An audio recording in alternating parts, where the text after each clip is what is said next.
মিমি চক্রবর্তী, অঙ্কুশ হাজরা দুজনেরই সম্পত্তি বাজেয়াপ্ত করছে ইডি।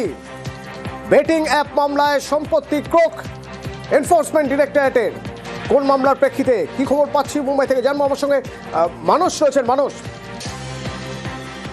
হ্যাঁ দেখো, অতনু তুমি যেমনটা জানালে যে এনফোর্সমেন্ট ডিরেক্টর অবৈধ বেটিং অ্যাপ সংক্রান্ত মানি লন্ডারিং তদন্তে নেমে মিমি চক্রবর্তী এবং অঙ্কুশ হাজরার সম্পত্তি বাজেয়াপ্ত করেছে।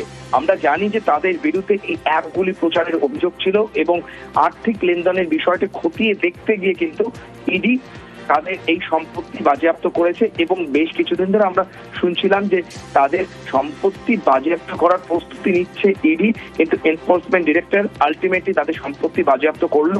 আমরা জানি যে গত সেপ্টেম্বর মাসে কিন্তু মিমি চক্রবর্তী এবং অঙ্কুশ হাজরাকে দিল্লিতে ইডির দপ্তরে ডেকে পাঠানো হয়েছিল। বেটিং অ্যাপের মাধ্যমে যে অর্থ পাচার এবং কর ফাঁকির অভিযোগ ছিল তাদের বিরুদ্ধে, সেখানে অঙ্কুশ এবং মিমি দুজনেই কিন্তু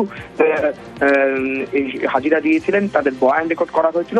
পাশাপাশি তোমাকে এও জানাবো যে এই যে বেটিং অ্যাপ মামলা এটা এতদূর বিস্তৃত যে এখানে কিন্তু যুবরাজ সিং, রবিন উত্থাপা, সোনু সুদ এবং নেহা শর্মার মতো অ্যাক্টররাও কিন্তু যুক্ত এবং তাদেরও কিন্তু সম্পত্তি বাজেয়াপ্ত করা হবে বলে এনফোর্সমেন্ট ডিরেক্টর সূত্রে আমরা জানতে পারছি। এই বিষয়ে আমরা মিমি এবং অঙ্কুশকে যোগাযোগ করা হলে তাদের কোনো রকম প্রতিক্রিয়া আমরা পাইনি এবং তাদের আত্মসহায়করা জানাচ্ছেন যে তাদের যে আইনজীবীরা রয়েছেন তারা গোটা বিষয়টা দেখছেন। তবে সত্যি এটা আবারও বলা যে চাঞ্চল্যকর এই মুহূর্তে একটা বড় খবর, চাঞ্চল্যকর। আমরা চেষ্টা করবো যত দ্রুত যোগাযোগ করা যায় তাদের প্রতিক্রিয়া তারা কি বলছেন জানাবো আপনাদের।